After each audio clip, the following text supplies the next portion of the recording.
Tomboko lasy tomboko vavy ampanajana no anasanatsika anaraka hatramin'ny farany ny fotoa ny fampalalam-baovao eto amin'ity radio telenaka ity amin'izao antoandro ny alatsinainy 2 novembre taona 2024 izao miarabantsika rehetra ihany koa ao anatin'ny fanaranany zany fotoa ny fampalalam-baovao izany no tanterahana tamin'ny sabotsy teo ny lalao manasa-dalana fifaninanana karaoke zay nokarakaray ny radio telenakay teny amin'ny toerana malalaka ho an'ny tanora vonina ampandroso ny faritra boeny no nanaovana an'izay manasa-dalana amin'ny fifaninanana karaoke zay nataony radio telenakay izay arahantsika ny zava-nisy tamin'ny fotoana io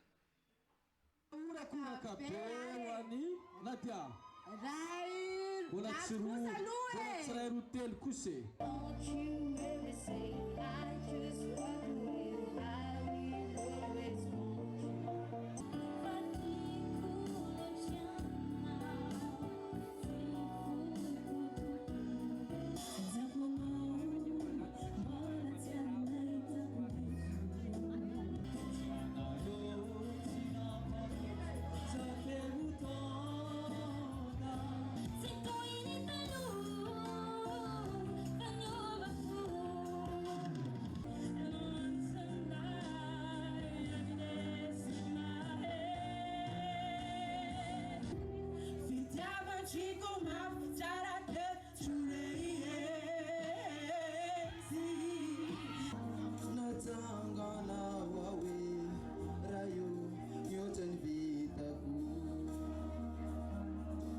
izy folo mianada ireo no andray anjara amin'ny lalao famaranana ho an'ny lalao karaoke izay karakaray ny radio telenaka sy ny espace tvhfb izay ataony sabotsy fa 14 ny volana novambra ho avy zao nandritry ny lalao manasa-dalana izay nataony sabotsy lasa teo no nahafahana ny tsonga azy ireo tamin'ny alalan'ny mpitsara nafana dia nafana ny fiarahana tamin'ireo mpandray anjara rehetra niaraka tamin'ny pakafy ny rtn ihany koa tamin'ny fotoana io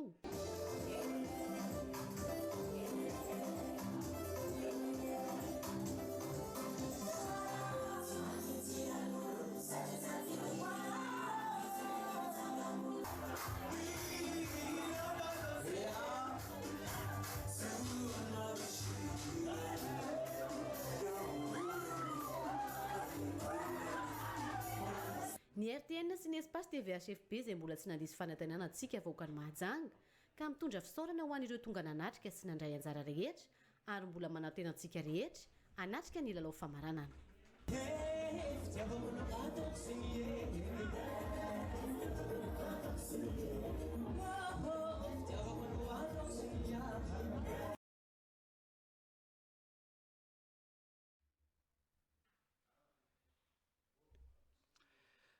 lafim-baovao hafa kosa indray anisan'ny nandray anjara tamin'ny fankalazana ny andro raisam-pirenena ho an'ny zatovavy isika teto Madagasikara tamin'ny herinandro teo ino nanatanterahana izay etsika fankalazana izay tsy diso anjara amin'izany ihany koa isika teto Mahajanga hoilirany menjanary andraso aloha avela ho ahiteny io no teny filamatra no entina nankalazana ny andro raisam-pirenena ho an'ny zatovavy ho atsika teto Mahajanga ny faraiky amin'ny telopolo ny volana oktobra teo no nanaovana ny fankalazana raha ny faraiky ambin'ny folo ny volana oktobra no tokony hanaovana izany fifanankalozan-kevitra teo amin'ny zatovavy sy ireo tompon'andraikitry ny fahasalamana ary solotena ny mpampianatra no noentina nanaovana ny fankalazana izay niainga tamin'ny horonan-tsary tao amin'ny maison de jeune no nanaovana ny fankalazana izay nanasana ireo zatovo sy ireo tompon'andraikitra amin'ny fanentanana ara-pahasalamana ny zavatra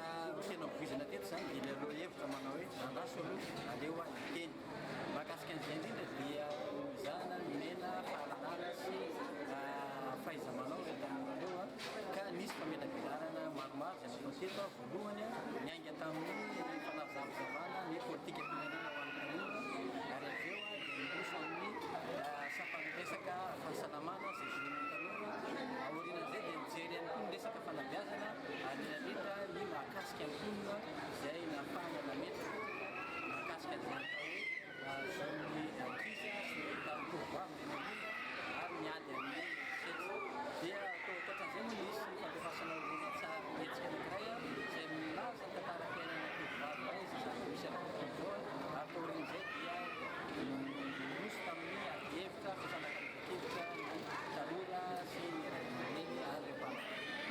zava-dehibe ho an'izy tovovavy ny mba hananan'izy ireo ny fahalalahana ny eo hevitra sy hiteny raha misy ny zavatra iray mandalo eo amin'ny fiainany ary mangataka izy ireo ny mba hanamafisana ny fifandraisana eo amin'ny ray aman-dreny sy ny zanaka. Ny anjasanay tanora zany amintsika ray aman-dreny mba mihezatsika fitenenana ho an'ny zanantsika zany mihitsy ny atongan'ity mba hezatsika anjasa aloha izay dia tsika zany mba ometsika zoany eo hevitra zany ny tanora indrindra zatovavy no ankalazana io dia indrindra zany ny tanora mba hitenitra ny eo hevitrany amin'ny fifanakalozana eo amin'ny ray aman-dreny sy ny zanaka. Ny mazava-dehibe ny fampiasana eo amin'ny ray aman-dreny sy ny zanaka zany dia ahafahana mifanakalo hevitra hoe misy ny mety atao, misy ny tsy mety atao, ny ray aman-dreny efa ela niainana dia ry zareo mahafantatra ny zavatra tokony ataony ankizy amin'izao fotoana izao manoloana ny firoborobon'ny teknôlôjia sy ny rehetrarehetra amin'izao fotoana izao. Anisan'ny olana ho an'ny ray aman-dreny sy ny zanaka eny anivon'ny fiarahamonina sy ao anivon'ny tokantrano iray ny tsy fahafahany ireo tanora maneho hevitra sy miteny raha misy ny trangan-javatra iray. Manana zo hiteny sy aneho hevitra ny zatovovavy ary tokony avela malalaka izy ireo amin'ny fanehoan-kevitra.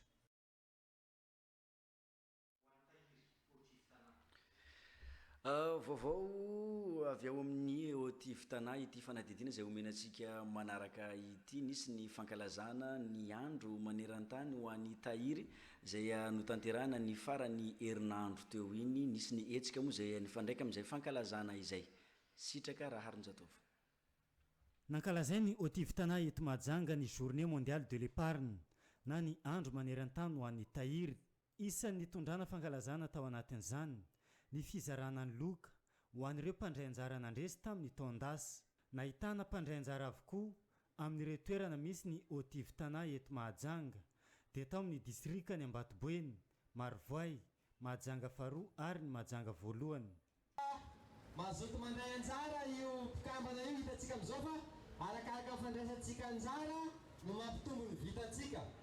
Zany hoe mahafaly anay eto anivon'ny Haut-Tiv Tana sy Maiky moa zany mampafantatra antsika rehetrarehetra pon'ny Mahajanga sy ato anatin'ny faritra Boeny Ray manontolo ihany koa fa amin'izao andro maneran-tany natokana ho an'ny tahiry izao na journée mondiale de l'épargne ny Haut-Tiv Tana araka ny fanafantarana azy hatramin'izay dia tsy mamela mandalo fotsiny an'izany andro zany fa mankalaza na dia somary miavaka kely ohatran'ny nazatra raha izy tamin'ity taona ity satria vao vetivety no niala tao anatin'ny amena ara-pahasalamana dia mbola tsy afaka nanomana hetsika ngezabe zany zahay fa ny fizarana ireo loka tamin'ny tombola tahiry 2019 zafady dia tokony ho nataontsika tany amin'ny fiandohan'ny taona tany no tanterahana androany hanamarina an'izay andro maneran-tany ho an'ny tahiry izay. Mankalaza ny 20 taona niorenany amin'ity taona ity ny Haut-Tiv Tana ka iovanarany izany manomboka ny volana janoary 2024 io. Ny Haut-Tiv Tana izay iova ho SMEC na Société Malagasy Mutualiste de l'épargne. Iova miatsara miaraka amin'izay ihany koa ny tolotra ary roso amin'ny fampiasana ireo fitaovana amin'ny alalan'ny teknôlôjia vaovao ny SMEC. Ny faharoa manaraka an'izay ihany koa dia rahantsika malala fa efa nampahafantarina ihany koa izy ity tany amin'ny fiandohan'ny taona fa mankalaza ny 20 taona nijoroany ny Haut-Tiv Tana amin'ity taona 2024 ity.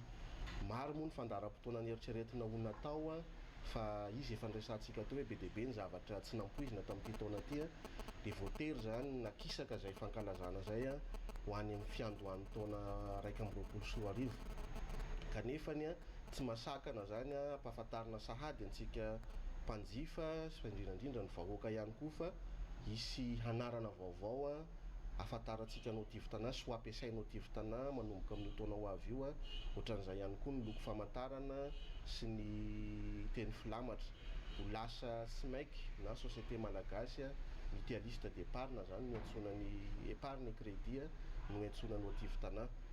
Zany hoe mivelatra kokoa izy zany ao anatin'izay satria lasa société mihitsy izy fa tsy coopérative ohatran'ny teo aloha. Ny faharoa manaraka an'izay dia tsy sanatria hoe rehefa niova le anarana dia mety ho ratsiratsy ny tolotra omena fa vao may ara ny atsara satria hiditra tanteraka ao anatin'ny fampiasana ny teknôlôjia vaovao itsika amin'io taona vaovao io moa ny antsoina amin'ny teny vahiny hoe digitalisation. Ampiasa zany ny ato anivon'ny tivitana an'ireny carte reny ampiasa atsika an'ireny distributeur de billets reny ka ny mpanjifa rehetrarehetra zany dia afaka mampiasa an'ireny manomboka amin'io taona ho avy io. Tsy misy ihany koa ny olana ho an'ny olona izay mpikambana ao tivitana rehetrarehetra na mipetraka aty izy na mipetraka any Fort Dauphin izy na mipetraka any Fianaratsoa izy dia afaka mikirakira foana ny compteny amin'ny fotoana rehetra satria efa interconnecté daholo ireo caisse de service misy 300 latsaka kely ato anivon'ny tivitana. No mariny tompona andraikitra teto fa tsy mbola nandisy fanantenana ny vahoaka ny Mahajanga sy ny vahoaka malagasy iray manontolo amin'ny toerana misy azy ny Haut-Tivitana na ny SMEC. Tiana hitsindriana dia mba ho antsika vahoaka ny Mahajanga tsara ihany no miteny an'izany fa nisy fotoana zahay no ohatrany hoe ny salovana ihany raha izay tenenana azy hoe anarana izay mety nampaloiloy antsika vahoaka. Anisany ihany koa zany natonga anay niditra ao anatina zao hoe rebranding moa ny fiteny azy amin'ny terme teknika mino sy mananteny zay fa zao anarana vaovao loko vaovao hoentin'ny Haut-Tivitana na ny SMEC zao dia anisany ahafahantsika vahoaka ny Mahajanga manadino an'izay mety aiaitsika zay. Haut-Tivitana efa nazavaina hatramin'izay foana fa tsy misy ifandraisana amin'izay institution rahavavy zay mety nanana olana teto amin'ny tanànan'ny Mahajanga zay dia manentana trany ny vahoaka ny Mahajanga mba hanantona an'ireo caisse de service amin'ny Haut-Tivitana fa indrindrandrindra natao anatin'ny agence Mahajanga amin'ireo distrika 4 Mahajanga voalohany, faharoa, Marivoay ary Ambatoboeny. Efa manomboka sady ny fandraisana anjara amin'ny lalao manaraka izay izarana loka toy izao ihany araka nambara ny tompona andraikitra ny toerana misy ny Haut-Tivitana na ny SMEC eto Mahajanga eny amin'ny centre commercial Manjarisoa.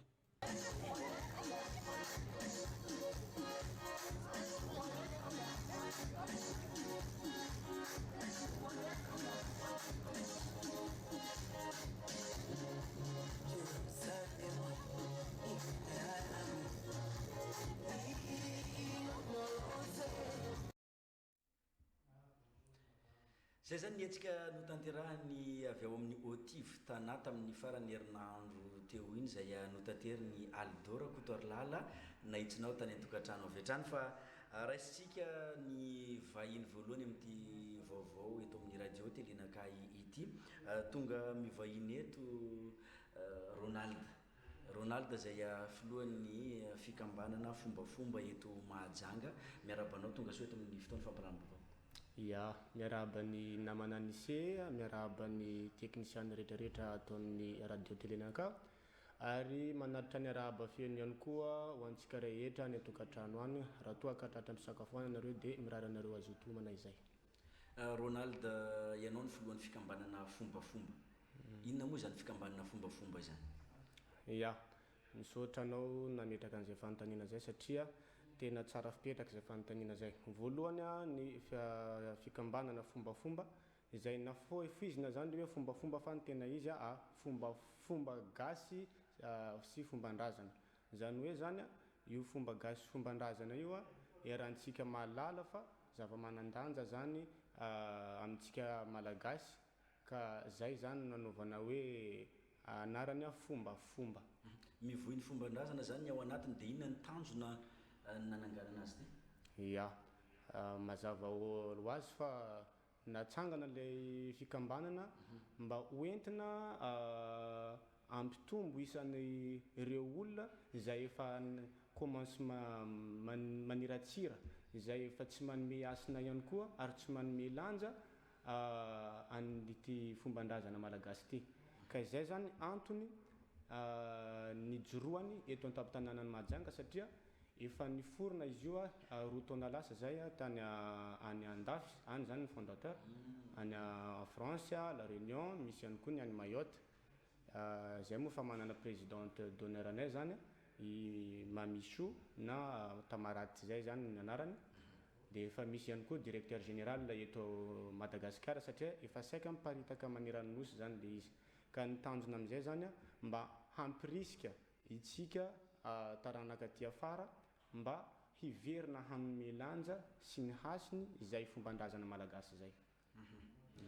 Niakatra eto amin'ny plateau ny radio télé nakay Ronald zay aflohan'ny fikambanana fombafomba ampafantatra ny tanjona ny fisiny zany fikambanana izany ihany koa miantso ireo mponina eto Mahajanga anatevin-daharana. Ya, misaotra anao nanome fitenenana.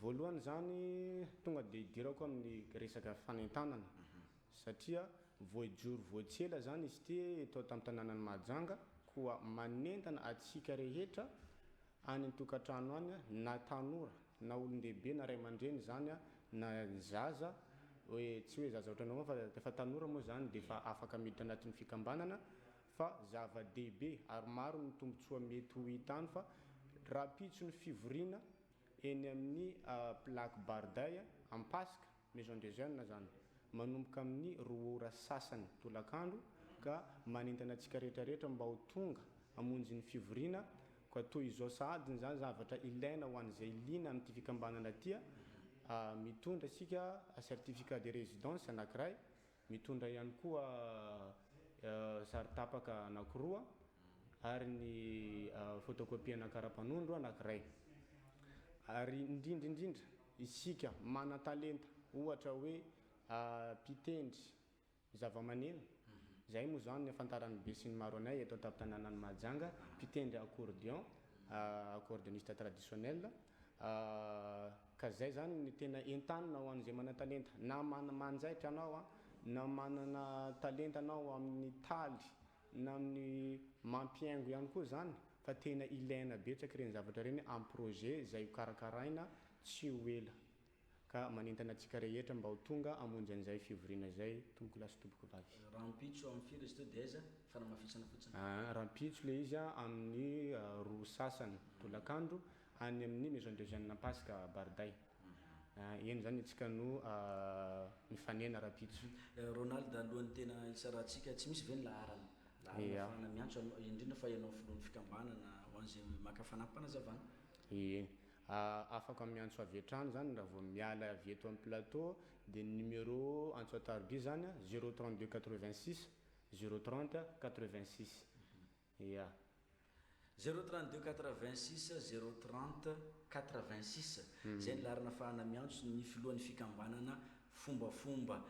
Ronald izany zay anivahiny teto amin'ity plateau ny radio télé nakay ity. Mankasitraka tompoko mirary soana loary. Sotra betsaka tompoko. Misy ny filazana zay voarantsika amin'izao fotoan'ny fampahalalam-baovao izao ho alefantsika zay rehefa avy eo atsika miverina eto indray manohy ny vaovao manaraka. Allahumma ighfir li jami'i mawta al-muslimin.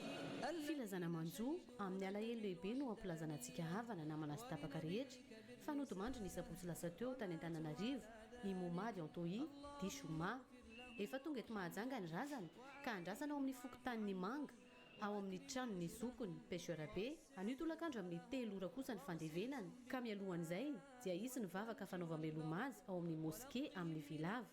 Ity no solony fampandrenesana ka ialana tsiny ho an'izay sy tratrantso noho ny afenondrano be loatra hoy ny fianakaviany.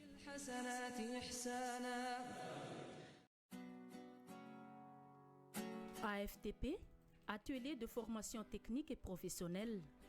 Mbola mitohy ny fandraisana mpianatra vaovao ao amin'ny AFTP amin'ny ireto taranjam-piofanana manaraka ireto: mécanique auto, électromécanique, ouvrage métallique, formation soudeur, informatique, formation des techniciens polyvalents en génie industriel, secrétariat, comptabilité, pâtisserie, cuisine, coupe et couture.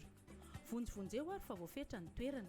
Adresse ny AFTP, bâtiment de la Chambre de commerce et d'industrie eo akaiky ny Brown Police Mangarivotra. Raha mila fanazavana fanampiny antsoy ny 034 68 021 55.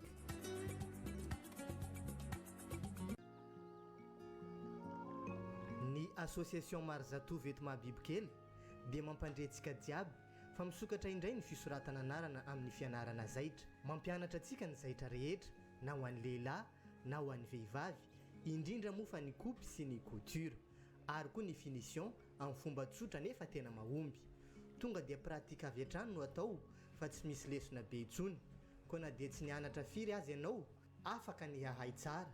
Eny fa na dia mbola tsy nandray masinina mihitsy azy ianao dia ampianarina ahay an'izany satria ny mpampianatra matianina no mampianatra anao. Marina fa ny écolage dia tsy misy fa ny droit no 15 000 ariary na 75 000 francs monja izay ahafahanao mianatra mandritra ny 2 volana be izao dia ny volana novambra sy desambra. Koa tongava maro misoratra anarana ny fidirana alarobia 4 novambra ho avy izao. Ao amin'ny maison du quartier manga ny fisoratana anarana. Raha mila fanazavana fanampiny ary antsoa ireto laharana ireto: 033 01 734 48 032 98 932 72 034 48 464 36.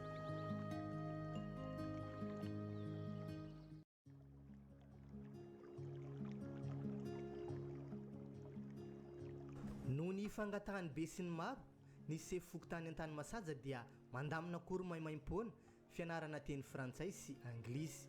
Ny tanjona moa dia ny ampianatra antsika afe ireo teny ireo. Afaka manampy ny rehetra izahay, tsy misy fanavahana, indrindra moa ho an'ny mpianatra, ny mpiasa sy ny sisa. Tena ilaina tokoa izany na any ampianarana na amin'ny fitadiavana asa. Marina fa tsy misy ny écolage fa droit 10 000 ariary na 50 000 francs monja dia ahafahanao mianatra azy roa ireo. Ny cours dia misy isan'andro, 2 volana be izao ny faharetana, ny volana novambra sy desambra. Koa tongava misoratra anarana ary fa vonina andray anao izahay. Ny cours dia atao amin'ny école Aina eo amin'ny Kininina, école expression française. Misy mpandrafitra eo amoron-dalana dia eo no miditra 50 metatra.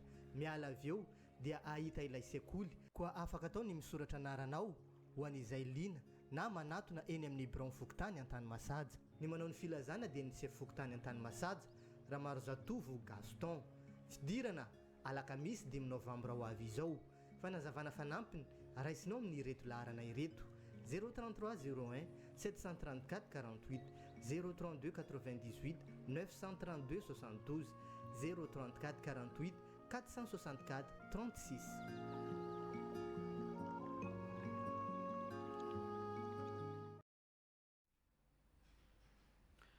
raha araka ny toetrandro zay raha araka ny tetiandro zay navoaka ny fitondram-panjakana malagasy avy eo anivon'ny ministera ny fampianarana ambara tonga ambony dia ity alatsinainy 2 novambra ity no idiran'ireo mpianatra eny anivon'ny anjerimanontolo manerana ny Madagasikara. Tafiditra ao anatin'izany mazava ho azy isika eto amin'ny université ny Mahajanga ity fanadiadiana zay atateriny sitraka raronjatov ity no afantarantsika ny zava-misy teny amin'ny anjerimanontolo ny Mahajanga.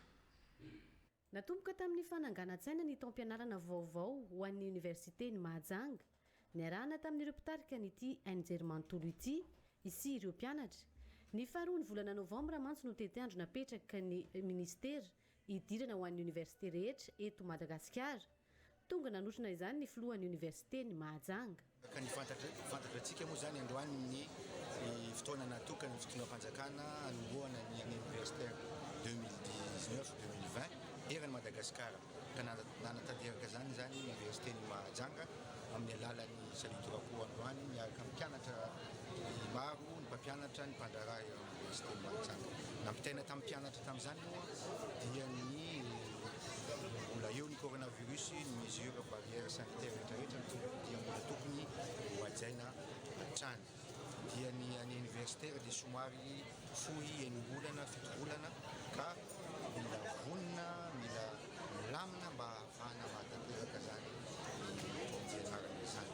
Mbola naverimberina tamin'ny mpianatra koa ny tanjo hoe hamokatra olobanina, vonina, mahay, milanja diplôme mody fa tsy mibabizazy. Zay ny afatra maventy napitahana tamin'ny mpianatra.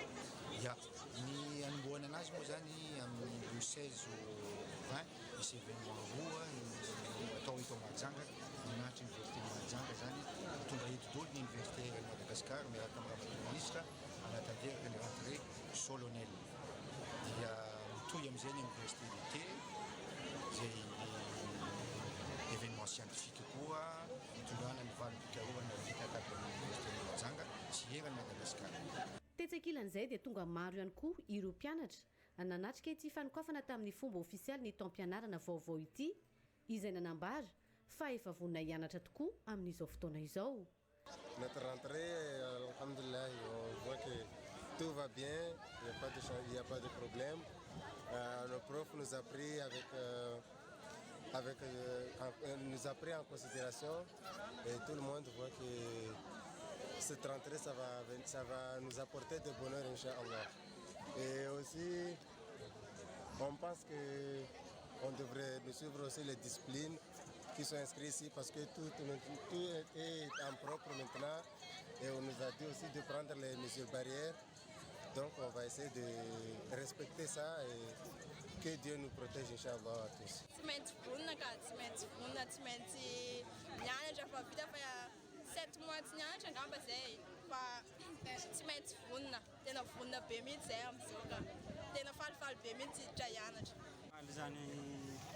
Tegna ravoravo zany mbô hianatra aky mbo tsy agnatagny mbo tsy misy tapatapaka fianaragna tegna vogno zany agnatanteraka mety am-pianaragna zany ngany mbo tsy misy raha anabatabaka resaka fianaragna. Efa volana maro izay no tsy nianatra ireto mpianatra ireto, tonga izao ny fotoana ahafahana manohy izay fampianarana izay raha ho an'ny université ny Mahajanga manokana. Doula! Oui patron! Mba andana kely atao vasatsika reto a Simon Fera loko fa za mbola sakafo maraina de mandana kely vidéo amin'ny kankeriso io jerevantsika ny fomba fiasandreo. Eny tompoko.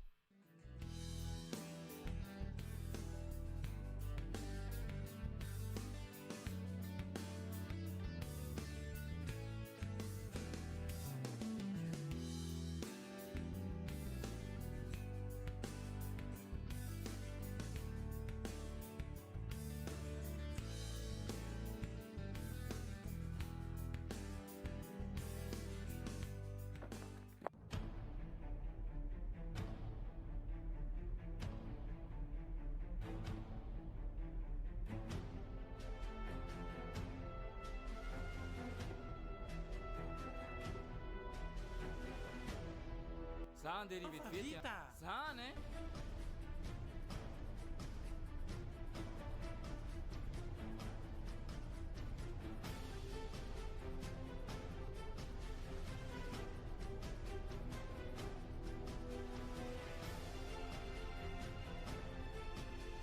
Efa tonga ny entana patron.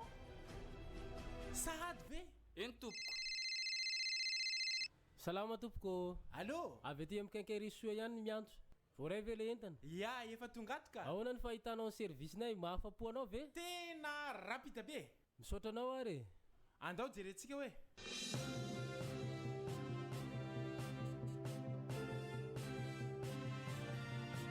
Avec Kankerisu, la qualité et livraison des services est rapide. I'm so lonely, broken angel. I'm so lonely, listen to my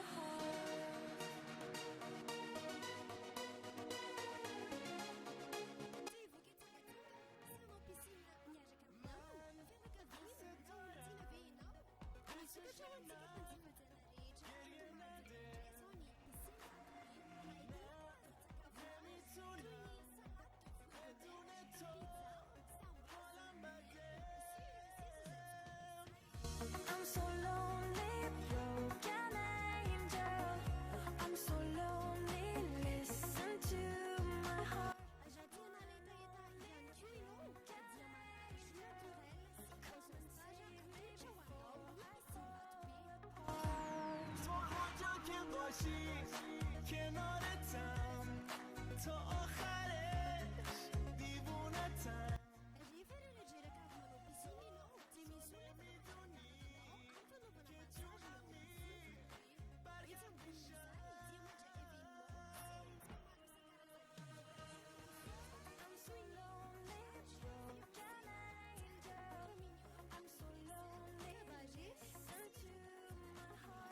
Wanna know me, broken angel. Come and say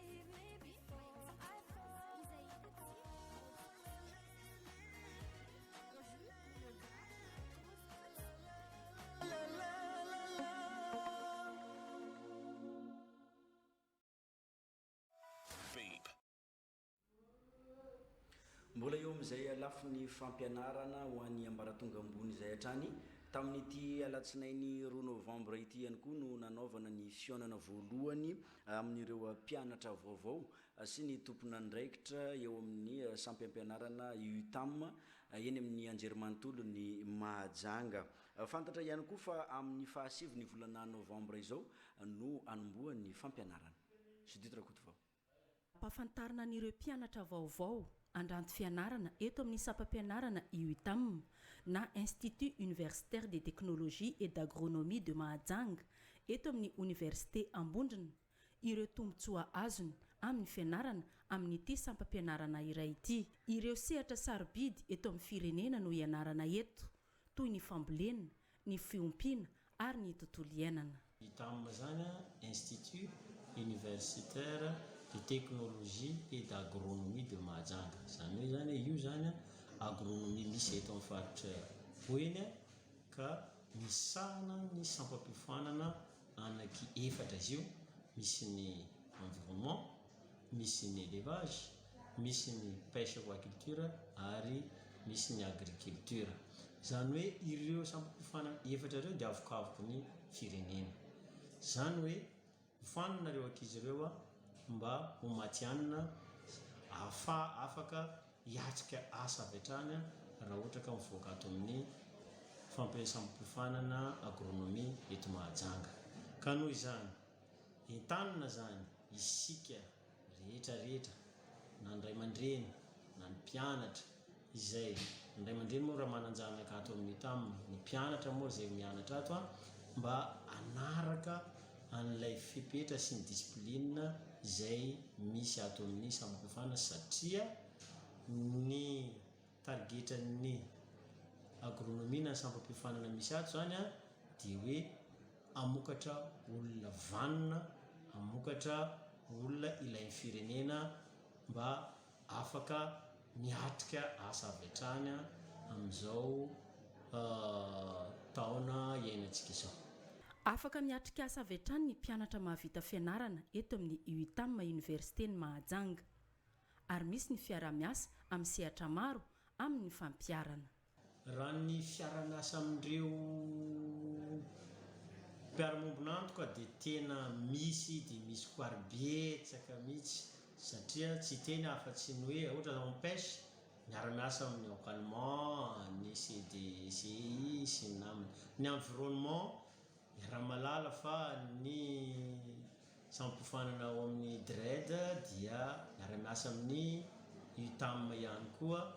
Ohatra ireny amin'ny ambanivohitra rehetrarehetra izay amin'ny fambolena, mikasika amin'ny fambolena, ny fiompiana misy eran'ny Madagasikara eny ary na dia hatrany andafy ary dia efa mizotra makany amin'izay fiara-miasa lehibe izay ny ato amin'ny UTAM. Androany alatsinainy 2 novembre 2024 maraina ny fionana voalohany ho an'ireo tompona andraikitra sy ny mpianatra amin'ny sampam-pianarana UTAM eto amin'ny Université ny Mahajanga. Amin'ny 9 novembre ho avy izao kosa ny fanombohan'ny fampianarana.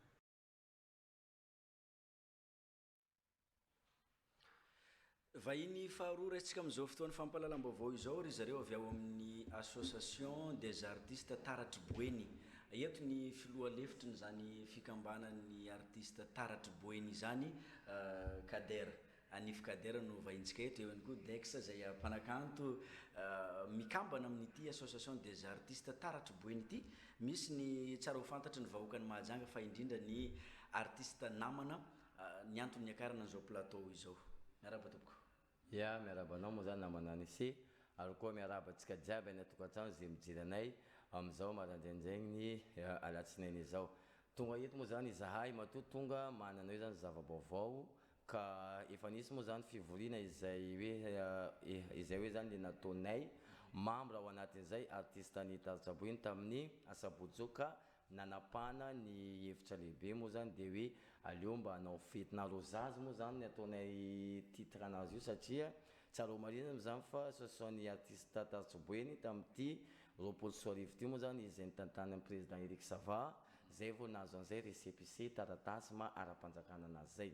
ka io fety io moa zany efa saiky natao tany tamin'ny volana mars izay lasa teo iny sy nitambatra bonany fa noho ny amena ara-pahasalamana moa zany nisy teto amintsika ny aretina iny moa zany dia tsy afaka nanao an'izay zay ka tonga zany ny fotoana izay tapaka tao fanaovana anazy amin'ny azoma ho avy zao fa sisy ny volana novambra toerana moa zany ao amin'ny bara ambony misoma ihany ao moa zany toerana anaovana an'izay ka eto indrindra moa zany no hoe zany antsoinay satria zany tapaka tao misy fandraisana anjara moa zany izy io dia arakaraka ny amaroantsika mpikambana moa zany no mety andavona omby mihitsy moa zany satria anao nofokena amin'ny tavim-pihavanana zany atsika io anasantsika an'ireo ray aman-dreny eto an-tanàna moa zany na ara-panjakana na eo amin'ny maha artiste zay moa zany miay atsika dia zareo avy amin'ny kolotsaina moa zany no asaintsika mba ho tonga anatsika an'io programme atsika amin'ny azoma ho avy zao io amin'ny zoma zao ny fandaram-potoana iarana amin'ny association des artistes taratry boeny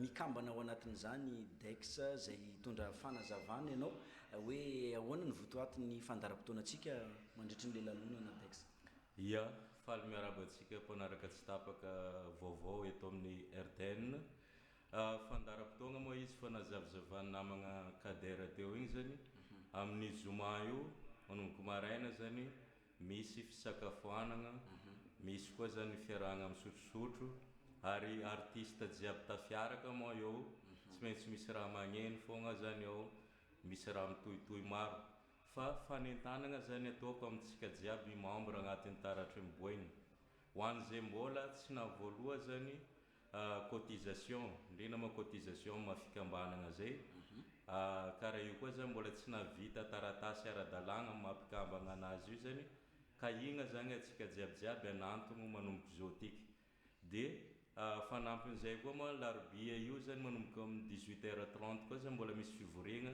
anatsona atsika jiaby membre ny taratry miboeny koa zany mbola andiniatsika farany ampamasaka le fetsika dia amin'io koa zany farany fandraisana le cotisation tsika 10 000 ariary zany hoe 10 000 ariary zany donc raha ohatra hoe andavoatsika omby amintsika marobe miaraka mamantabaly zakatsika jiaby artiste agnatin'ny taratra miboeny zany zay ka ho anareo jiaby naregny ampitapitao amin'ny namagna jiaby artiste agnatin'ny taratra boeny miaraka amin'ny président Eric Sava zany amin'ny zoma io zany fotoagna atsika anaovantsika le arrosage ny récépissé-ny fikambanana dia amin'ny zoma io koa zany andavoatsika omby zay zany le kahignatsika maro tongava maro zany atsika régulariseo malaikilaiky zany raha jiaby mikasiky vola ndraiky mikasiky taratasy amizay zany ianao avy zoma io anao tsy mijery boaka tokotany ary fa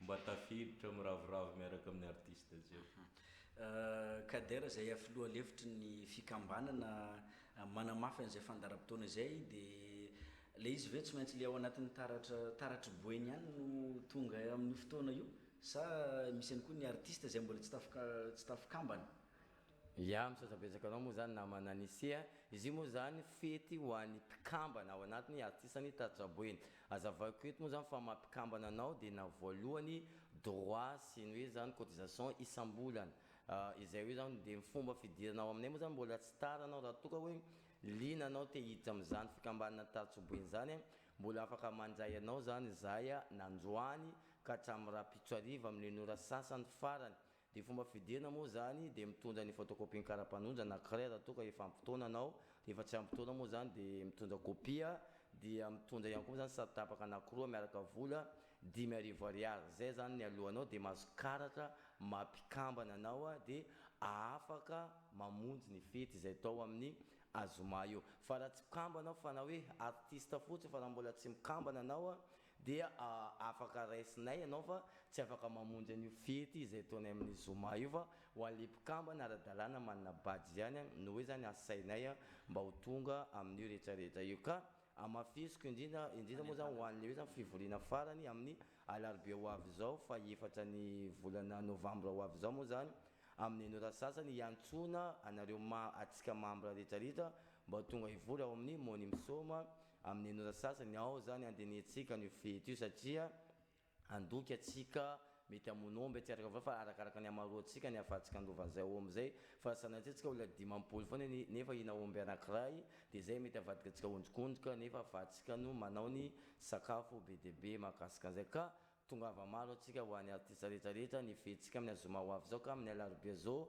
andraminatsika ny rehetrarehetra izarantsika ny teke ihany koa ho an'le tena mamra mba ahafahany miditra ary amin'ny vavahady rehefa tsy azo idirina ry raha toa ka tsy manana badge na tsy manana tikea mba ahafahanao mamonjy an'izay fetiny artistany taratra boeny izay ka eto ampamarana dia tsy hainay moa zany nisaotra ny filohanay moa zany président Eric Sava satria izy vatatenany anolotra omby maventy atolotra ho an'le mpikambana moa zany total eo amin'ny 5 000 FMG dia makasitraka anao monsieur le président itombe moa zany ny kitapo ny alany izay vola zay dia makasitraka ihany koa moa zany taleny culture izay nisy miainay artiste moa zany fa hiaraka anao fety atsika amin'ny azoma ho avy zao tongava maro atsika amin'ny février amin'ny alarobia ho avy zao makasitraka reto eny ary alohan'ny teny sarantsika teny foy avy aminao Dex ia manentana atsika jiaby zany araka ny koragnany kadera teo igny tongava maro fampilazatsika sady fa tsipitsipi koa zany io zany fety foagna zany amin'ny herinandro ty miaraka amin'ny artiste zany hoe miala boaka amin'ny finanana omby ery zany atsika mbola amin'ny plazy manomboka maraina miaraka manafo rasta anatin'ny rasta chronique day in the beach donc fampilazatsika jiaby tongava maro zany amin'ny fikambanana taratra amboeny io ary zay artiste mbola tsy niditra tongava zany fa io netsika zany io fiombonana mare mankasitraka atsika sarotsika Dex zay ampikambana amin'izany association des artistes taratra boeny zany Kader Anif izy no filoha lefitra amin'ity fikambanana ity zay nyvahiny teto nampafantatra ny fandaram-potoana amin'izay fety lehibe ataony association des artistes taratra boeny izay mirarosoanareo ary tozatsika ny fotoan'ny fampalalam-baovao efa noresahany Dex teo ihany fa misy ny fampafantarana ihany koa mikasika an'izay rasta izay zay noentiny zareo association rasta eto Mahajanga misy ny fanazavana mikasika an'izany hoe rasta izany zay tsy tonga ho azy izy io fa misy ny tantara fohifohy sy ny fanazavana omeny ny tompona andraikitra arahantsika avetrany. 2 novembre 1930, Haïlé Sélassié sacré Negusa Nagast, empereur d'Éthiopie, à Addis Abeba. Bless Rasta, bless Jaja, bless Ayanai, Holy Man Selassie, Lord of Lord of Velayon, positive time of Judah, Jah, Rastaman vibration, positive love. Anatini Fangai, Anatin Sengi, Anatin Vatanga, Fakmera, Batska Japan Tukatangwani, Andwani, anniversaire de la naissance ni philosophie Rasta. 2 novembre 1930, commémoration du couronnement Haïlé Sélassie, anniversaire de la naissance en philosophie Rasta. 2 novembre 2030, 2 novembre 2020, 90e anniversaire de la naissance en philosophie Rasta. Kadia Fali Meraban Rasta, manera nani ity planète Terre ty ary manera nan zao tontolo izao ary eto Madagasikara Fali Meraban honorable Rasta rehetrarehetra. Androany dia andro ray ho an'ny Rasta dia anaovana diffusion documentaire intégral ny philosophie Rasta androany diffusion documentaire ny biographie ny Haïlé Sélassie amin'ny télévision Viva manomboka amin'ny 10 mora tsy diso satria everinay zany fa miendrika ahafantaka ny philosophie Rasta ny mpiarabelona eto Madagasikara dia mba ialana koa amin'le resaka trafic d'influence ohatra misy Rasta zany samborona fotsiny dia influencena hoe mpanjamala zavatra ohatran'izany ohatra koa zany mba entiko itenenana mba hanamarinako le indifférence anatin'le fomba fijery ohatra koa hoe misy olona anankiray namaky banky manao perrique dreadlocks dia raha zay fa Rasta dia journaliste mamoaka an'iny à l'aise be nefa zay Rasta tsy à l'aise satria Rasta ny philosophie ohatra koa entiko itenenana amin'izany ary nampisy problème be ta Côte d'Ivoire voatsela teo hitanareo ny sady boko sy ady ara-pinoana amin'ny resaka fitenenana foko anankiray na fitenenana fiandrianana zavatra anankiray izy zany politique de modernisation nentiny Haïlé Sélassie zany ohatra hoe iresaka atsika resaka SADC SADC amin'izao fotoana izao ne dia tanatin'le politique de modernisation io confédération africaine io CAN d'Afrique io ohatra koa entiko itenenana amin'izany resaka sport iny zany resaka sport resaka siège SADC io anatin'ny politika amin'ny maha-lumière du monde azy dia ohatran'izany koa zany nantony nanaovana réconciliation refondation amicale entre justice gendarmerie et police nationale mba tsy hisiany zany mbola misy resaka intimidation zany intimidena fotsiny rasta amin'ny zavatra tsy izy mba tsy hisiany koa resaka ohatra amin'ny resaka aménagement du territoire rasta anankiray mitaky ny zony amin'le tany ohatra ny divan'olona dia influencena fotsiny zany apetraka le usule de faux de titre dia lasa influencena fotsiny amoretana rasta naovana antso-dray hoe io orn'le zavatra takiny hoe io mpanjamala zavatra ohatran'izay zany elana anatin'ny resaka fomba fijery anatin'ny indifférence satria rasta efa niady tamin'izany apartheid resaka jadona resaka injure sy ny sisa dia ohatran'izany koa resaka fifanajana zany anatin'ny fiarahamonina zay ny antony anaovana diffusion documentaire intégrale amin'ny 5 ka dia manentana ny mpiarabelona rehetrarehetra indrindra eto Mahajanga amin'ny 5 viva bon anniversaire tous les rasta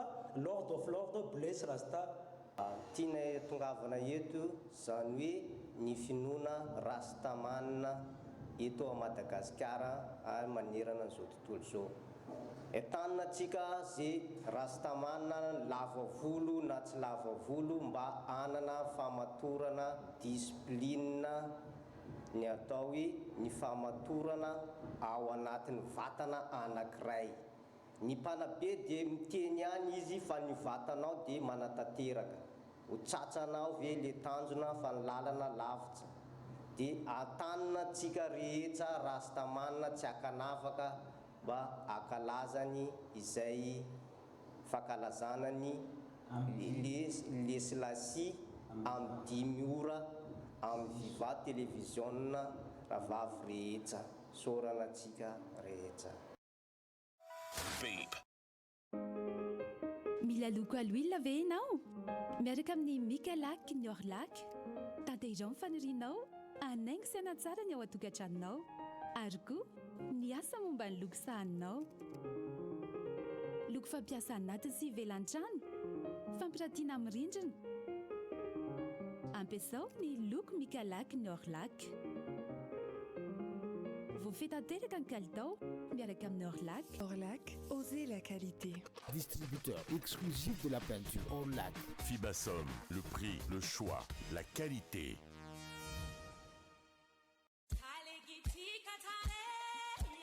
Vatubé Piscine vous présente Mini Dunia au grand complet au Vatubé Piscine le 13 et 14 novembre 2020 à partir de 18h. Et la tsinanga l'ambiance etika kendakti tonze ketika miarkamni Mini Dunia au grand complet. Paf 15 000 arias. Place Tsara, Sakaf toute qualité, sac complet, Wi-Fi, agogo, parking, Malala Kabé, sécurité assurée.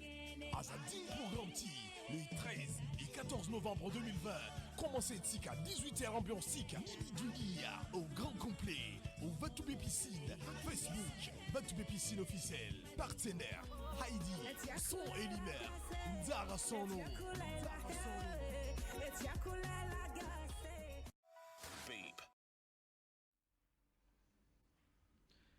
eo amin'ny pejy ny fahasalamana kosa indray mbola ao anatin'ny tanteraka amin'ny fanatanterahana ny vaksiny kotrotro isika eto Mahajanga amin'izao fotoana izao nisy ny afatra ny teny fanentanana ihany koa avy amin'ny tompona andraikitry ny fahasalamana eto Mahajanga ho fampirosiana an'ireo ray aman-dreny hitondra ny zanany anatanteraka an'izay vaksiny kotrotro izay Crépin Randrianjafy.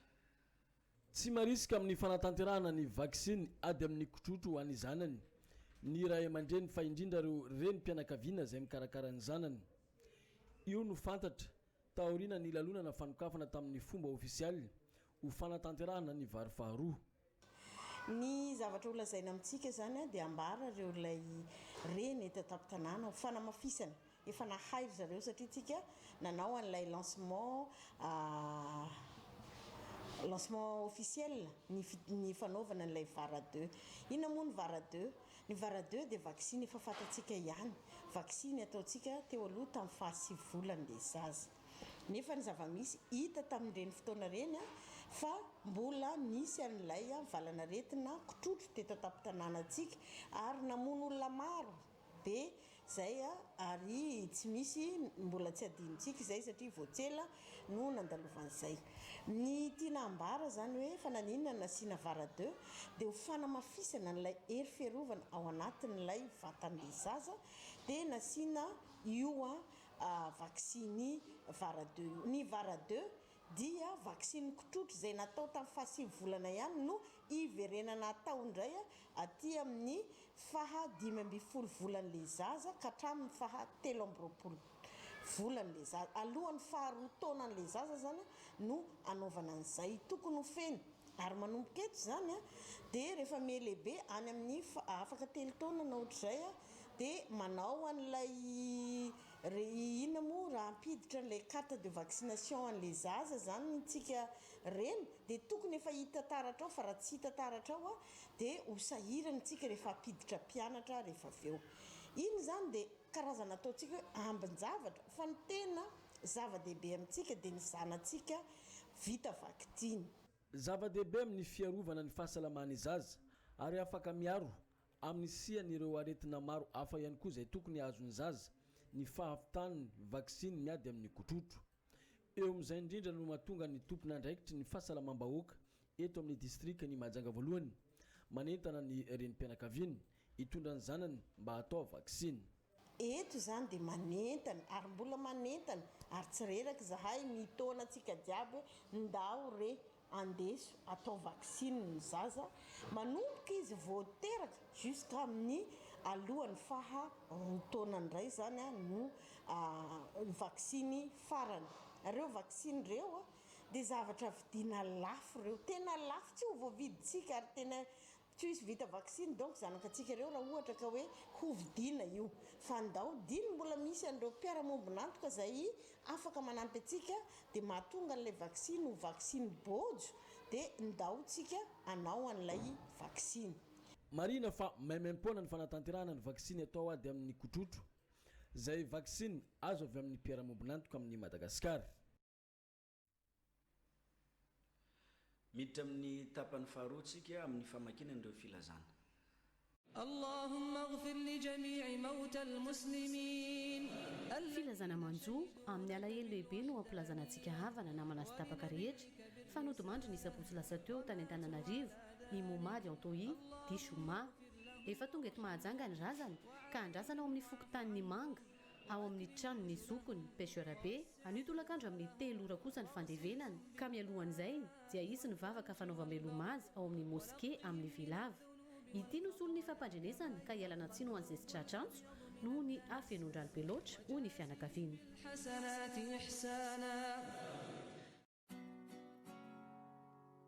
AFTP, atelier de formation technique et professionnelle. Mbola mitohy ny fandraisana mpianatra vaovao ao amin'ny AFTP amin'ny ireto taranjam-piofanana manaraka ireto: mécanique auto, électromécanique, ouvrage métallique, formation soudeur, informatique, formation des techniciens polyvalents en génie industriel, secrétariat, comptabilité, pâtisserie, cuisine, coupe et couture. Vonjevonjeo ary fa voafetra ny toerana. Adresse ny AFTP, bâtiment de la Chambre de commerce et d'industrie eo akaikin'ny Brown Police Mangarivotra. Raha mila fanazavana fanampiny antsoiny 034 68 021 55.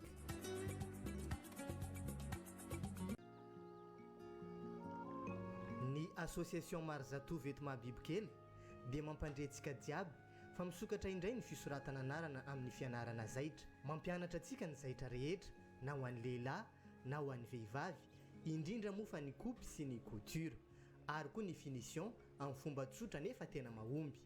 Tonga dia pratika avy hatrany no atao fa tsy misy lesona be intsony, koa na dia tsy nianatra firy azy ianao afaka ny hahay tsara.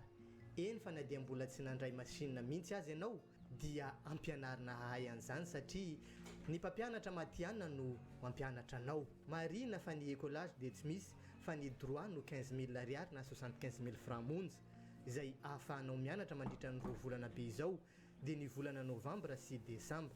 Koa tongava maro misoratra anarana ny fidirana alarobia 4 novambra ho avy izao. Ao amin'ny maison du quartier manga ny fisoratana anarana. Raha mila fanazavana fanampiny ary antsoa ireto laharana ireto: 033 01 734 48 032 98 932 72 034 48 464 36.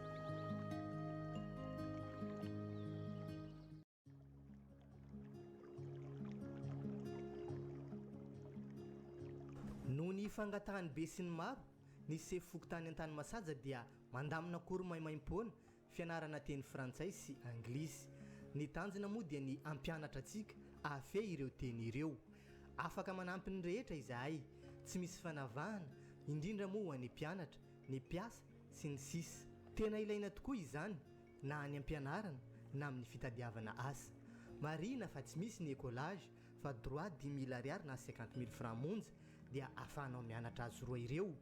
Ny cours dia misy isan'andro, 2 volana be izao ny faharetany, ny volana novambra sy desambra. Koa tongava misoratra anarana ary fa vonina andray ianao izahay. Ny cours dia atao amin'ny école Aina eo amin'ny Kininina, école expression française. Misy mpandrafitra eo amoron-dalana dia eo no miditra 50 metatra. Miala avy eo dia ahita ilay sekoly. Koa afaka atao ny misoratra anaranao ho an'izay liana na manatona eny amin'ny Bron Fokotany an-tany masaja. Ny manao ny filazana dia ny sefy Fokotany an-tany masaja Ramaroζatovo Gaston. Fidirana alakamisy 5 novambra ho avy izao. Fanazavana fanampiny raisinao amin'ny ireto laharana ireto: 033 01 734 48 032 98 932 72 034 48 464 36.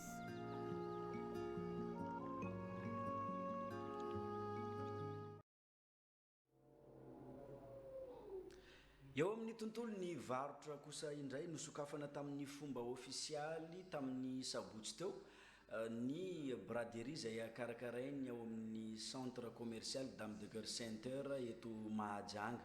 Maharitra herinandro ty braderie ity izay mifarana ny sabotsy fahafito ny volana novambra izany.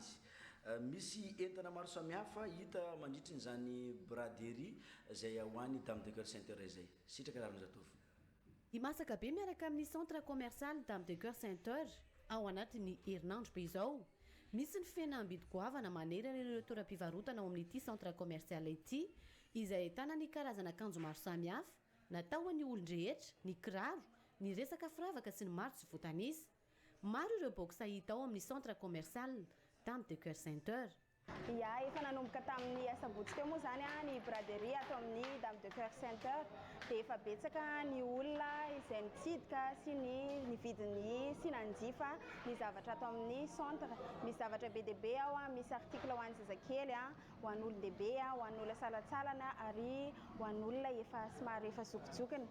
Misy kojakoja ny lakozia koa atao amin'ny centre dia misy kojakoja ho an'ny beauté izany hoe ny ranomanitra, ny fanaovana taovolo, ny rehetrarehetra. Misy coiffure koa atao amin'ny Dame de Cœur Center izany hoe afaka mikojakoja vatana, manao massage, manao soin du visage, na ohatra hoe manao angofo, izay rehetrarehetra izay hitanareo atao amin'ny centre-ny Dame de Cœur daholo.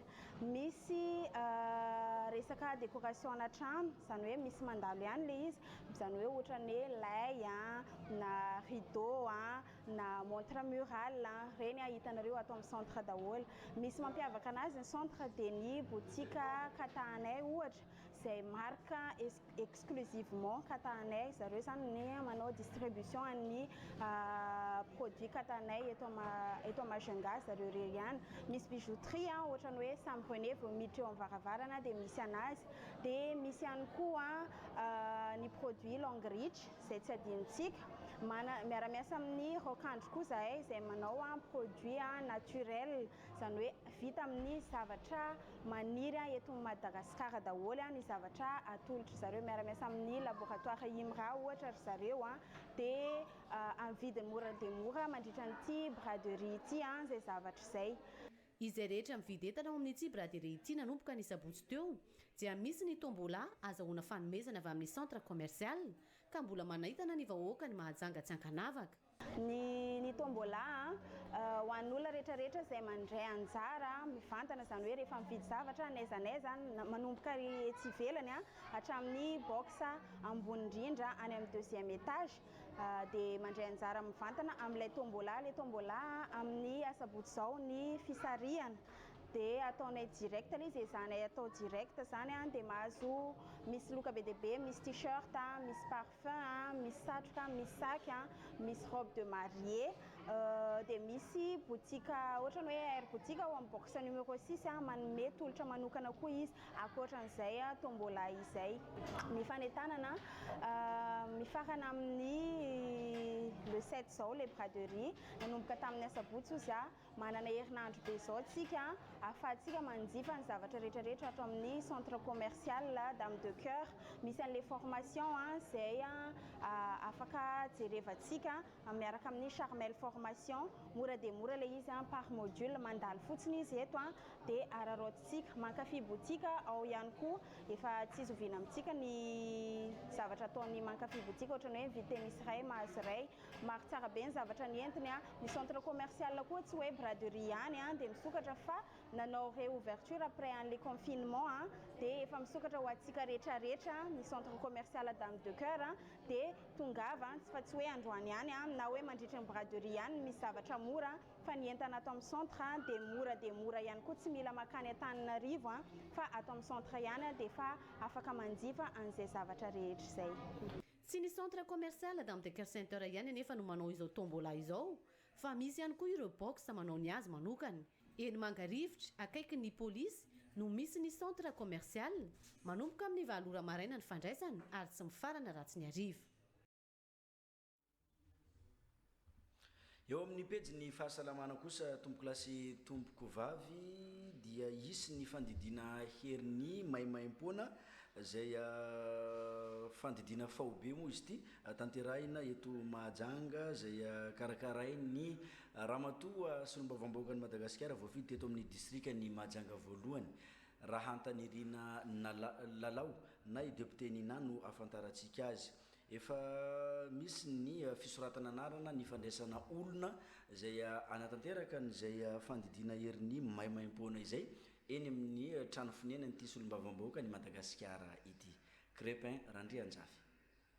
Iroso amin'ny fanatanterana ny fandidina faobe ho an'olona mitondra ny aretina heriny ny solombavam-bahoaka ny Madagasikara no sady filoha lefitry ny anteny mera pirenena ato amin'ny faritany ny Mahajanga ramatoa Rantanirina Nalao iarahany amin'ny ministera ny fahasalamam-bahoaka izany ka ny ministry ny fahasalamana mihitsy no avy eto Mahajanga anatanteraka io fandidina heriny io. Nisy moa ny famorana faobena natao hoe sarika-pandriana nanaovana azy satria noho le amena ara-pahasalamana dia tsy nataona resaka zay zavatra zay nefa na dia izany aza dia nisy maromaro ihany ireo zaza no tapahana na no natao fora zaza teto amin'ity toerana ity. Manaraka an'izay nisy ireo fangatahndro iray aman-dreny sy ireo olona lehibe ihany koa dia misy ny etsika zany opération fandidina maimaim-poana heriny zany zay atao eto Mahajanga. Marianay zany fa io etsika ataona io zay isoranay sahady ministra ny fahasalamana izy mihitsy zany mandray anjara amin'izay fandidina zay isoranay manokana ny fandraisan'ny ministra andraikitra sy anjara amin'izay fandidina zay atao eto Mahajanga ka miantso an'ireo vahoaka zay manana zanaka na manana vady na manana ray aman-dreny atao mangetaeta anaovana an'izay fandidina maimaim-poana ny heriny zay zany mba hisoratra anarana satria misoratra ny fisoratana anarana manomboka androany moa zany ka hatramin'ny 15 ny volana novambra ny fandraisana anaran'ireo zay andray anjara amin'izay fandidina maimaim-poana zay. Tsy anavahana sarangan'olona na olon-dehibe na avana lehilahy na zaza voateraka aza raha mifanaraka amin'ny fahasalamany dia azo rosoana avy hatrany ny fandidinana. Tsy natao ho an'olona eto Mahajanga renivohitra rery nefa izany fa ho an'olona rehetra zay maheno no antsoavo ataony ramatoso olombavambahoaka izao dia afaka misoratra anarana avokoa hatramin'ny 15 ny volana novambra 2024 miantso ny olona zay maheno an'izao antso zao zay na mifaritany tamin'ny fandidina herin'ny maimaim-poana zay natao tsela zay tamin'ny voalohany zay nataonay teo dia misy avy any Amapikony, misy avy any Antsohi, misy avy any Mitsinjo ka miantso zay zay olona rehetra tratra antso rehetra zany isoratra anarana amin'izay fandidina maimaim-poana zay atao eto Mahajanga zay. Aorianany fepotona farany amin'ny fisoratana anarana ho an'ireo olona mahatsapa fa tokony hiatrika fandidinana vokatry ny aretina hernie mahazo azy no iroso amin'ny hetsika fandidina amin'izay ramatoso olombavambahoaka dia raha antanirina lalao na inina sy ny ministera ny fahasalamam-bahoaka izany hoe aorianany 15 ny volana novambra no anatanterahana ny fandidinana.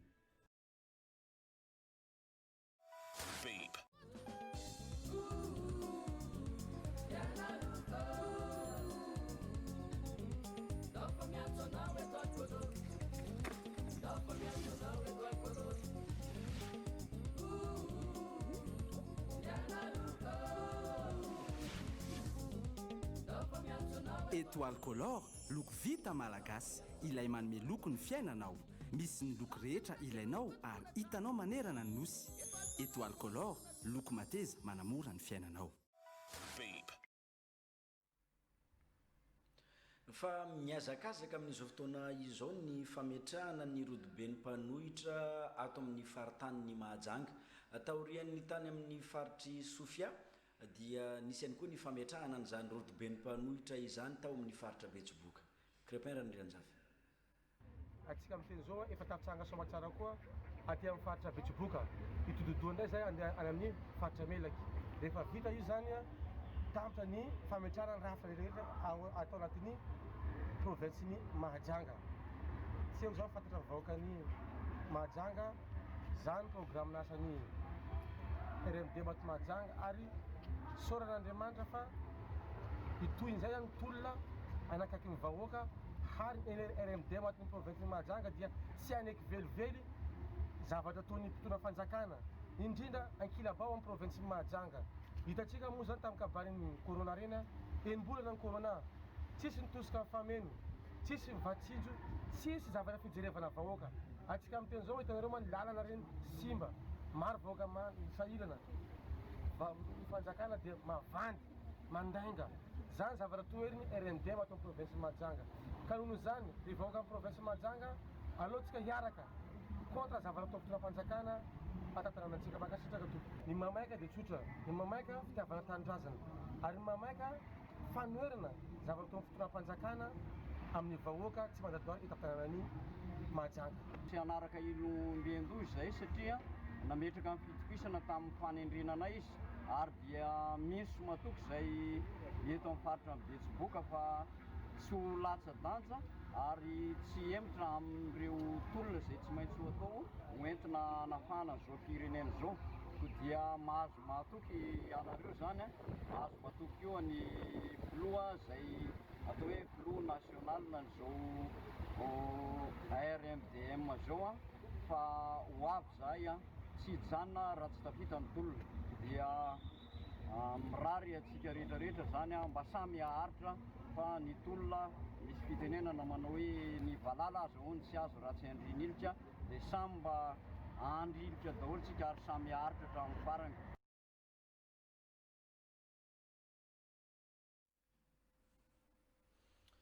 Eo amin'ny pejiny fanatanjahantena kosa indray no anoizantsika ny fotoan'ny fampahalalam-baovao tompoko lasy tompoko vavy tafatsangana ny ligue ny handball eto Mahajanga amin'izao fotoana izao.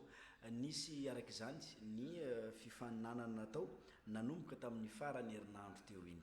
Wilirany Menjanahary.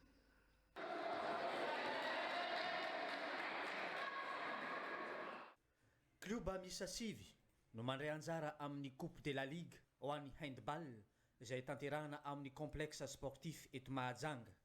Ny sabotsy fa 13 ny volana oktobra lasa teo no anokafana tamin'ny fomba ofisialy ity mpilalovanà eo amin'ny taranja handball ity. Teto ihany koa no nanolorana ny filohan'ny ligue na handball vaovao sy ireo mpiara-miasa aminy. Tanjona iaraha-manana ny famelomana indray ny taranja handball ho antsika eto Mahajanga raha ny voalaza ny tompon'andraikitra asipitantana ity ligy ity. Eto zany zay dia misaotra vaoaka Mahajanga satria nanao coupe de la ligue ho an'ny handball ny Mahajanga zany zay zao dia navitrika zany ireo tanora nandrainjara surtout ireo club zany tena hitanay may maro zany raha tamin'ny taona lasa zany 5 nandrainjara tamin'ity zany dia club 6 nandrainjara dia hita zany tena navitrika ka ny ligue moa dia voantsangana voatsela dia hita zany hoe mariska zany le olona satria le ligue vaovao dia vaovaoka zany raha jiaby andesin'ny ligue. Ny andrasanay zany mba apisy lanja ny handball ty ary mba apisy aviny ireo tanora zay tanora zandry zany mba hanonga amin'izay sehatra avo indrindra zay. Ny lehilahy sy ny vehivavy no anisany mandray anjara ao anatin'ity coupe de la ligue ity ary zava-dehibe ho an'ny tanora sy ny mpankafy ny fisiany fifaninanana tahaka izao. Za dia anisany kapitainy équipe nationale eto Madagasikara.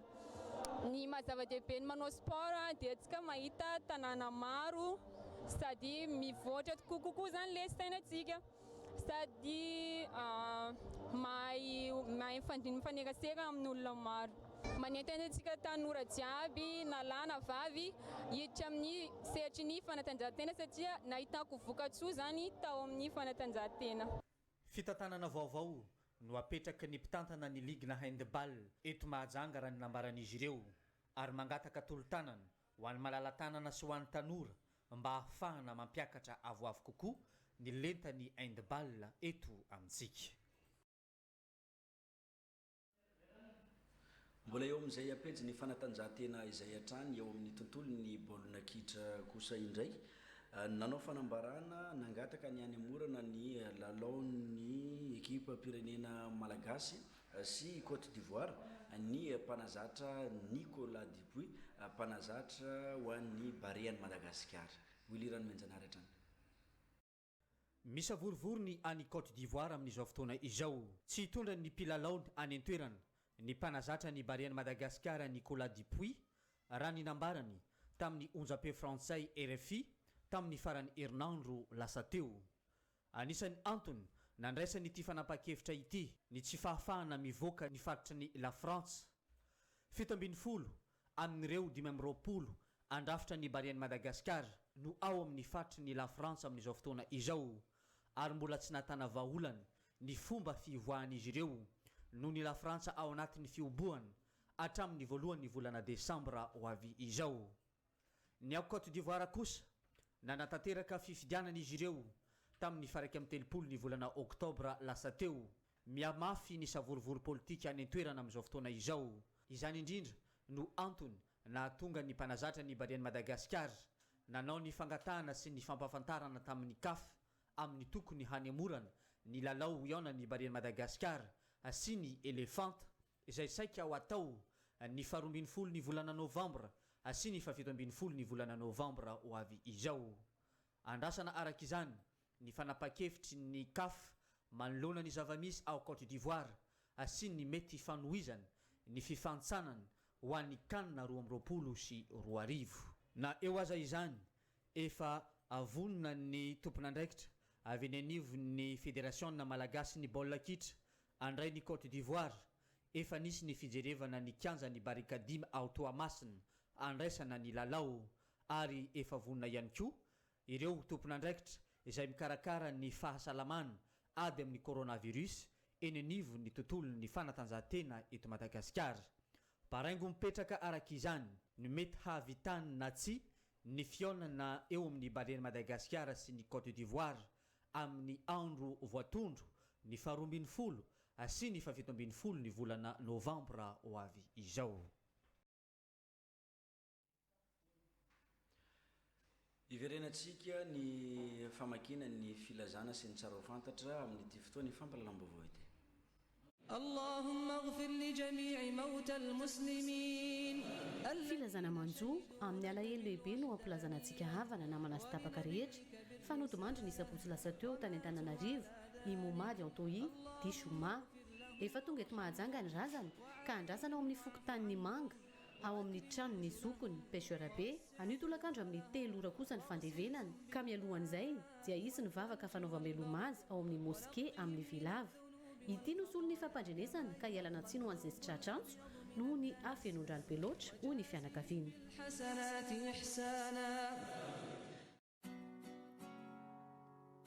AFTP, atelier de formation technique et professionnelle.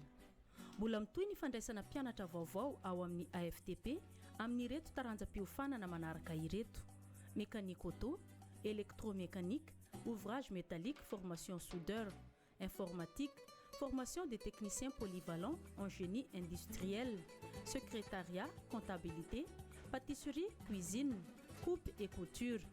Vonjevonjeo ary fa voafetra ny toerana. Adresse ny AFTP, bâtiment de la Chambre de commerce et d'industrie, eo akaikin'ny Brown Police Mangarivotra.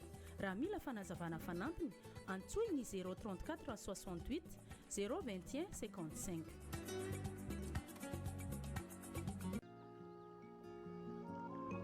Ny association Marzatov eto Mahibibikely dia mampandrentsika jiaby fa misokatra indray ny fisoratana anarana amin'ny fianarana zaitra, mampianatra antsika ny zaitra rehetra na ho an'ny lehilahy na ho an'ny vehivavy, indrindra moa fa ny coupe sy ny couture, ary koa ny finition amin'ny fomba tsotra nefa tena mahomby. Tonga dia pratika avy hatrany no atao fa tsy misy lesona be intsony, koa na dia tsy nianatra firy azy ianao afaka ny hahay tsara. Eny fa na dia mbola tsy nandray masinina mihitsy azy ianao dia ampianarina hahay an'izany satria ny mpampianatra matianina no mampianatra anao. Marina fa ny écolage dia tsy misy fa ny droit no 15 000 ariary na 75 000 francs monja izay ahafahanao mianatra mandritra ny 2 volana be izao dia ny volana novambra sy desambra. Koa tongava maro misoratra anarana, ny fidirana alarobia 4 novambra ho avy izao. Ao amin'ny maison du quartier manga ny fisoratana anarana. Raha mila fanazavana fanampiny ary antsoa ireto laharana ireto: 033 01 734 48, 032 98 932 72, 034 48 464 36.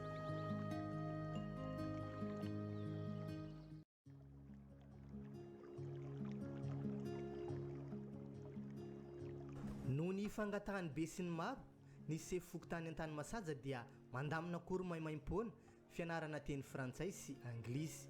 Ny tanjona moa dia ny ampianatra antsika afe ireo teny ireo. Afaka manampy ny rehetra izahay, tsy misy fanavahana, indrindra moa ho an'ny mpianatra, ny mpiasa sy ny sisa. Tena ilaina tokoa izany na any ampianarana na amin'ny fitadiavana asa. Marina fa tsy misy ny écolage fa droit 10 000 ariary na 50 000 francs monja dia ahafahanao mianatra azy roa ireo. Ny cours dia misy isan'andro, 2 volana be izao ny faharetany, ny volana novambra sy desambra. Koa tongava misoratra anarana ary fa vonina andray ianao izahay. Ny cours dia atao amin'ny école Aina, eo amin'ny Kninina, école expression française. Misy mpandrafitra eo amoron-dalana dia eo no miditra 50 metatra. Miala avy eo dia ahita ilay sekoly. Koa afaka atao ny misoratra anaranao ho an'izay liana na manatona eny amin'ny Brown Fokotany an-tany masaja. Ny manao ny filazana dia ny sefy Fokotany an-tany masaja Ramarzatovo Gaston. Fidirana alakamisy 5 novambra ho avy izao.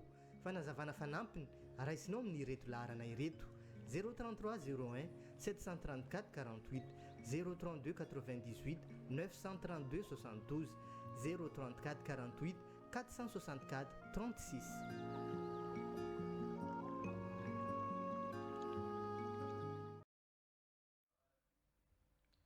Zay ny koa tompoko lasy tompoko vavy ny masaka azo natolotra ho antsika tamin'ity fotoany fampalalam-baovao antoandro teto amin'ny radio telenakay ity tamin'izao alatsinainy 2 novambra 2020 izao. Magasitraka anao nanaraka hatramin'ny farany fotoany fampalalam-baovao teto amin'ny radio telenakay eto ampamaranana dia isorana ny coiffeur taratra eny Tsaramandroso ambany eo akaiky ny Brown Fokotany coiffeur taratra zay any karakarany zay volo zay tamin'ity fotoany fampalalam-baovao ity. Veloma tompoko.